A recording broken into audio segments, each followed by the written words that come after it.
അവളെ കണ്ടു ഉടനെ സഹദാ സഹദാപത്തോടവിടെത്തി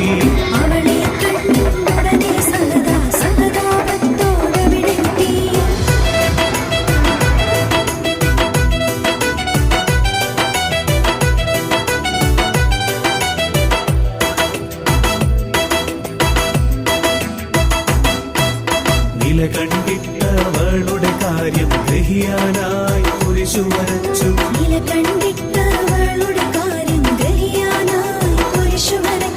അരഞ്ഞൊടിയിൽ സർപ്പം ചീറ്റി കുതിരയുടെ കാലിൽ